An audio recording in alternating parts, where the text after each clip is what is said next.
নমস্কার। আজকে নাচে যে কোনো নাচে মুদ্রার ব্যবহার খুব দরকার এবং ঠিকঠাক মুদ্রাগুলো ঠিকঠাকভাবে ব্যবহার করলে নাচ দেখতেও ভালো লাগে আর নাচটা শুদ্ধও হয়। তো আমি আজকে অসংযুক্ত হস্তমুদ্রার কয়েকটি প্রয়োগ দেখাচ্ছি। প্রথম হচ্ছে পতাকা মুদ্রা। পতাকা মুদ্রায় আঙুল একদম সোজা থাকবে, একটুও ফাঁকা থাকবে না। এই পতাকা মুদ্রায় কি কি হয়? মেঘ, আকাশে মেঘ দেখাতে পতাকা মুদ্রা, নিষেধ দেখাতে পতাকা মুদ্রা, নদী সমুদ্রের ঢেউ দেখাতে পতাকা মুদ্রা, পথ দেখাতে পতাকা মুদ্রা, আর বন জঙ্গল দেখাতে পতাকা মুদ্রা ব্যবহার করা হয়। এরপরে আসবো ত্রিপতাকা, মানে অনামিকা আঙুলটা একটু নিচু হবে আর সবকটা আঙুল সোজা থাকবে। ত্রিপতাকা মুদ্রায় কি দেখানো হয়? রাজা মহারাজাদের মুকুট, ওনারা যে মুকুট মাথায় পরে থাকেন সেইটা দেখাতে মুকুট ত্রিপতাকা মুদ্রায়। তারপরে ভগবানদের দেবতা ইন্দ্র, উনি যখন বজ্রপাত হয় আকাশ থেকে সেটা দেখাতে ত্রিপতাকা মুদ্রা ব্যবহার হয়। এরপরে দ্বীপ, আমরা প্রদীপ যে জ্বালাই নাচে, প্রদীপের শিখাটা যেন ঠিকঠাক অনামিকা আঙুলটা দিয়েই বোঝানো হয়। আর হচ্ছে ধ্বজা, যে কোনো মন্দিরের মাথায় এই যে ধ্বজা ওড়ে, এটা দেখাতেও ত্রিপতাকা মুদ্রা ব্যবহার করা হয়। আর হচ্ছে পত্র লেখা, আমরা কাউকে যদি পত্র লিখি, এটা পত্র মানে কাগজ, এটা কলম দিয়ে লেখানো ব্যবহার বিধি। তারপরে হচ্ছে বান, বান মারা। এরপরে দেখাবো অর্ধ পতাকা। অর্ধ পতাকায় কি কি আছে? পত্র মানে গাছের পাতা, গাছের পাতা বোঝাতে অর্ধ পতাকা মুদ্রা ব্যবহার করছি। তারপরে হচ্ছে ছুরিকা, কোনো কিছু কাটতে ছুরিকার ব্যবহার করা হয়।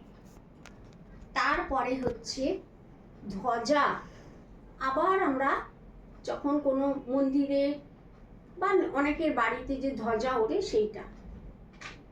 এরপরে হবে কর্তারি মুখ। কর্তারি মুখতে দেখানো হবে স্ত্রী পুরুষের বিচ্ছেদ। তখন তার আগে আমার হাতটা নর্মালি থাকবে, যখন আমরা স্ত্রী পুরুষের বিচ্ছেদ বলবো তখন ছাট করে আমাদের মুদ্রাটা দেখাতে হবে। তারপরে হবে চোখের কোণ, চোখের কোণ দেখাতে কর্তারি মুখা। তারপরে হবে বিদ্যুৎ, আকাশ থেকে যে বিদ্যুৎ পড়ে, বিদ্যুৎ দেখাতে কর্তারি মুখা ব্যবহার। তারপরে হবে লতা, যে ক্লাইম্বার ট্রি, লতানে গাছ। তারপরে উপর থেকে কিছু পড়ে যাওয়া, সেটা বোঝাতেও আমাদের কর্তারি মুখ মুদ্রাটা ব্যবহার করতে হবে। এরপরে হলো ময়ূরা। ময়ূরা মুদ্রাটা ময়ূর দেখাতে তো অবশ্যই ব্যবহার করতে হবে। তারপরে হবে তিলক। তিলক, যুবরাজ মহারাজ তাদের যেরকম তিলক হয়, তিলক বোঝাতে ময়ূরা মুদ্রা। তারপরে হবে জল নিক্ষেপ, জল এরকম ছুঁড়ে দেওয়া বা জল এরকম ফেলে দেওয়া, জল নিক্ষেপ। তারপরে হবে পক্ষী দেহ, পাখির দেহটা তো খুব নরম, সেটা বোঝাতে আমাদের ময়ূর মুদ্রা ব্যবহার করা হয়। এরপরে হবে অর্ধচন্দ্র। অর্ধচন্দ্র মানে মানুষকে, যাকে তোমার পছন্দ হবে না, গলা ধাক্কা দিয়ে বার করে দেওয়া, ঠিক আছে? তারপরে হচ্ছে ভোজন পাত্র, তুমি ভোজন পাত্রটা রেখে খাবে, ভোজন পাত্র এরকম ভাবে ধরে খেতে হয়। তারপরে হবে কোটি দেশ, কোমরটা এরকম করে নাচের প্রারম্ভেই আমরা বলি কোমর ধরো, এইরকম ভাবে কোটি দেশ ধরতে হয়। এটা গেল অর্ধচন্দ্র। এবার হচ্ছে অরালো। অরালোই বিষ বা অমৃত পান করা। মহাদেব যখন বিষ খেয়েছিলেন, সেই বিষ পান করা বা অমৃত পান করার এই সিম্বল অরালো। তারপরে হচ্ছে শুকতুণ্ডা।